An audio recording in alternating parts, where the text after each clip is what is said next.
Messages from the locked room. One night, a family heard a child's voice calling from behind a locked door they never dared to open. In 2019, Sarah, her husband Yasser, and their 5-year-old daughter Lena moved into a suspiciously cheap apartment in a popular neighborhood in Cairo. The apartment was perfect, but it came with a chilling secret. A room sealed shut with a heavy iron lock, and a stern warning from the landlord: never open it. What's inside isn't from this world. Yasser dismissed the warning, unaware that this decision would mark the beginning of a real nightmare.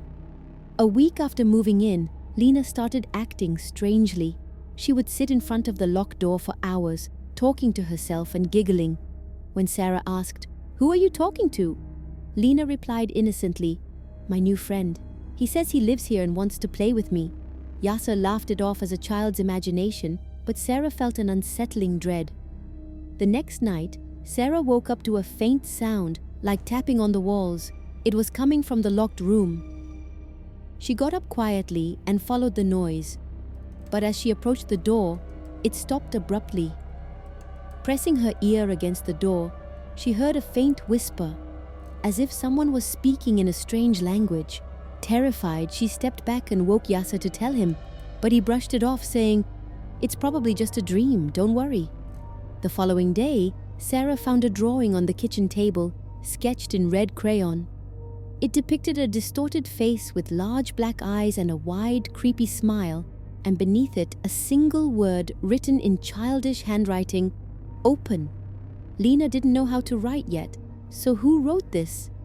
When Sarah asked her, Lena said, "My friend told me to draw this.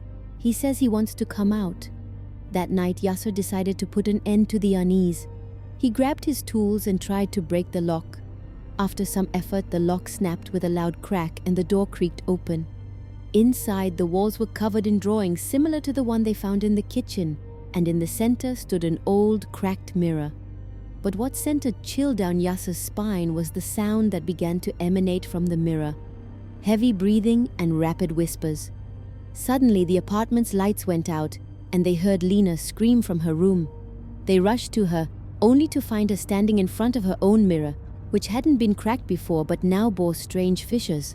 Lena was pointing at the mirror, repeating, "He's here! He's here!" When Sarah looked into the mirror, she saw the reflection of a distorted face smiling back at her, the same face from the drawing.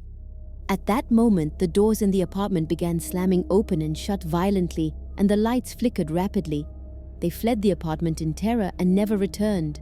Days later, the landlord told the neighbors that the room had been sealed for 20 years, ever since a child who lived there disappeared under mysterious circumstances. But what he didn't tell them was that the child had left a final message scratched into the wall of the room: "I'll come back someday." Oddly enough, the neighbors started noticing something chilling. Every night, the mirror in the locked room would glow with a faint light, and the reflection of a small child would appear, smiling, as if waiting for someone new to open the door again. Do you think this story is over? This is just the beginning. Subscribe now to Horror Stories to find out what happened to the next family that moved into this apartment. Did they survive the child waiting in the mirror? Tell us in the comments, would you dare to open a locked room in your house? Don't forget to hit the notification bell to catch all our new true horror stories.